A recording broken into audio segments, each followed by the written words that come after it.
नमस्कार, आपके साथ मैं हूं गौरव अग्रवाल और शुरुआत इस वक्त की बहुत बड़ी खबर से। रूस को बहुत बड़ा झटका लगा है।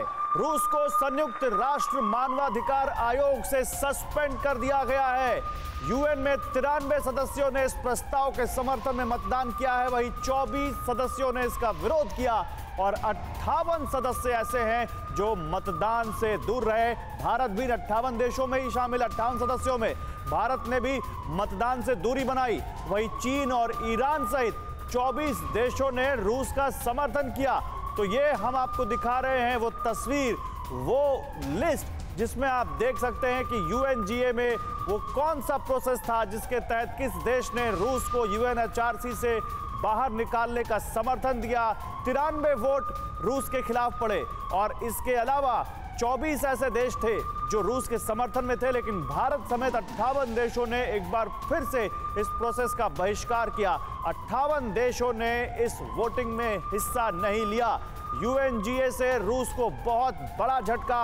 अभी तक अमेरिका और यूरोपीय देश अपनी तरफ से सैंक्शन लगा रहे थे, लेकिन पहली बार किसी ऐसे बहुत बड़े इंटरनेशनल ऑर्गेनाइजेशन ने, संयुक्त राष्ट्र के किसी एक धड़े ने रूस के ऊपर बहुत बड़ा एक्शन लिया है और बहुत बड़ी कार्रवाई हुई है।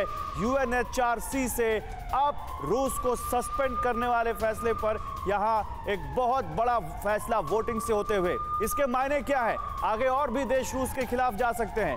यूएस और नेटो का रूस पर और दबाव बढ़ेगा। ये समझिए कैसे पुतिन को एक बहुत बड़ा झटका लगा है। यूएनएचआरसी से पुतिन को बहुत बड़ा झटका। चीन और रूस का गठजोड़ इससे और मजबूत हो सकता है, ये भी कयास लगाए जा रहे हैं। कुछ और देश हैं जो अब रूस के खिलाफ जा सकते हैं, उनकी हिम्मत इससे बढ़ेगी। अमेरिका का और खासकर नेटो का रूस पर दबाव बढ़ेगा। यूक्रेन युद्ध में अब और आक्रामक हो सकता है रूस। ये इस वक्त बहुत बड़ा एक अपडेट, बहुत बड़ा डेवलपमेंट रूस के खिलाफ। रूस का रिएक्शन अभी देखना होगा, लेकिन आशीष हमारे साथ जुड़े हैं, हमारा डिफेंस कॉरेस्पॉन्डेंट, सीधे उनके पास चलते हैं। आशीष जी, अभी तक अपने अपने लेवल पर अमेरिका और नेटो सैंक्शन लगा रहे थे और दूसरे देशों से ये कह रहे थे कि आप इन सैंक्शन में उनका साथ दीजिए, लेकिन पहली बार इतनी बड़ी यूनाइटेड नेशन की कोई एक वर्टिकल, कोई एक धड़ा जो रूस के ऊपर इतना कड़ा एक्शन लेते हुए, क्या मायने हैं इसके? संदेश बहुत बड़ा है, लेकिन अगर आप ऑन ग्राउंड रियलिटी देखेंगे कि इसका किसी तरह से रूस पर या पुतिन पर असर दिखे तो वो होगा जीरो। वो इसलिए क्योंकि जिस तरह से व्लादिमीर पुतिन लगातार आक्रामक रहे हैं, उन्होंने ये सब कुछ कैलकुलेशन ऑलरेडी किया हुआ है और यूएनएचआरसी ऑलरेडी एक टीथलेस बॉडी, यानी कि वो बॉडी जिसमें चर्चा बहुत होती है लेकिन उसका असर बहुत कम होता है, इस तरह की बॉडी रही है। लेकिन एक बात जरूर बता दें, इस जो वोटिंग हुई है यूएनएचआरसी की और रशिया को यूएनएचआरसी से सस्पेंड किया गया है, उससे दो चीजें जरूर होंगी।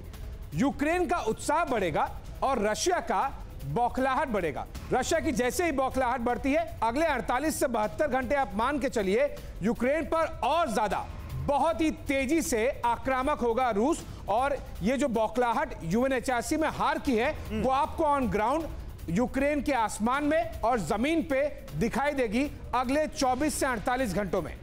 परवाह देश की, सोमवार से शुक्रवार रात 10 बजे TV9 भारतवर्ष पर।